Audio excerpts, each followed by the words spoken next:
जय और विजय भगवान के दो द्वारपालों को क्यों मृत्युलोक में आना पड़ा और किस ऋषि ने श्राप दिया जिसे उसे हिरण्याक्षु और हिरण्याक्ष का जन्म लेना पड़ा।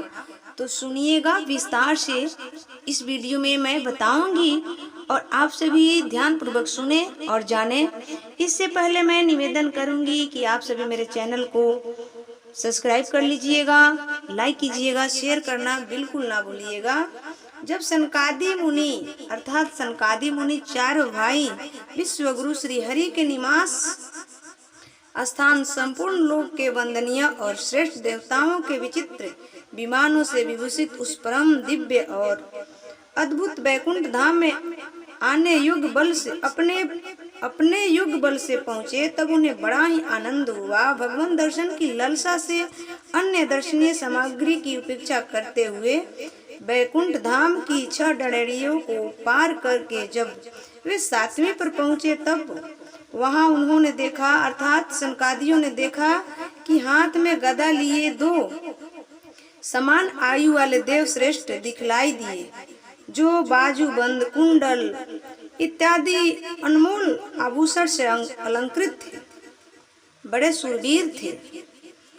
उन्हें देखकर भी सनकादि ऋषि ने उनसे बिना कुछ पूछताछ किए, जैसे सुवर्ण और ब्रज में किमार से युक्त पहली 6 डरेड़ी लांघ कर आए थे, उसी प्रकार उनके द्वार में भी घुस गए। उनकी दृष्टि तो सर्वत्र समान थी, किनकी दृष्टि सनकादि ऋषियों की, और वे निशंक होकर सर्वत्र बिना किसी रोक टोक के विचरते थे। वे चारों कुमार पूर्ण तत्वज्ञ थे तथा ब्रह्मा की सृष्टि में आयु में सबसे बड़े होने पर भी देखने में 5 वर्ष के बालक से जान पड़ते थे, नंगे रहते थे। तब द्वारपालों ने उन्हें इस प्रकार निसंकोच रूप से भीतर जाते देख जय और विजय भगवान के शील स्वभाव के विपरीत सनकादि के तेज की हंसी उड़ाते हुए उन्हें बेत अड़ा कर रोक दिया। यद्यपि वे ऐसे दुर्व्यवहार के योग्य नहीं थे।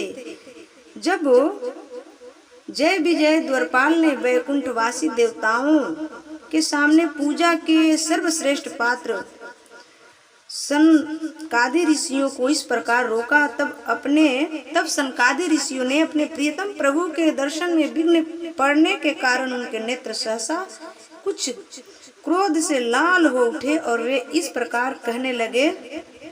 सनकादि मुनियों ने कहा, अरे द्वारपालो, जो लोग भगवान की महती सेवा के प्रभाव से इस लोक को प्राप्त होकर यहाँ निवास करते हैं, वे तो भगवान के समान ही समदर्शी होते हैं। तुम दोनों भी उन्हीं में से हो, किंतु तुम्हारा स्वभाव में यह विषमता क्यों है? भगवान तो परम शांत स्वभाव के हैं, उनका किसी से विरोध भी नहीं है। फिर यहाँ ऐसा कौन है जिस पर शंका की जा सके? तुम स्वयं कपटी हो, इसी से अपने ही समान दूसरों पर शंका करते हो। भगवान के उदर में यह सारा सृष्टि स्थित है, इसलिए यहाँ रहने वाले ज्ञानी जन सर्व आत्मा श्री हरि से अपना कोई भेद नहीं देखते, बल्कि महाकाश में घटाकाश की भांति उनमें अपना अंतर्भाव देखते हैं। तुम तो देव रूपधारी हो, फिर भी तुम्हें ऐसा क्या दिखाई देता है जिससे तुमने भगवान के साथ कुछ भेदभाव के कारण होने वाले भय की कल्पना कर ली? तुम हो तो इन भगवान वैकुंठ के पार्षद, किंतु तुम्हारी बुद्धि बहुत मंद है। मंद भेद बुद्धि के दोषों से इस वैकुंठ लोक से निकलकर उन पापमय योनियों में जाओ जहाँ काम, क्रोध, लोभ प्राणियों के ये 3 शत्रु निवास करते हैं। ये किसने कहा? सनकादि ऋषियों ने जय और विजय को श्राप दिया और कहा कि वैकुंठ से निकलकर उन पापमय योनियों में जाओ जहाँ काम, क्रोध, लोभ प्राणियों के ये 3 शत्रु निवास करते हैं। सनकादि के ये कठोर वचन और ब्राह्मणों के श्राप को किसी भी प्रकार के शस्त्र समूह से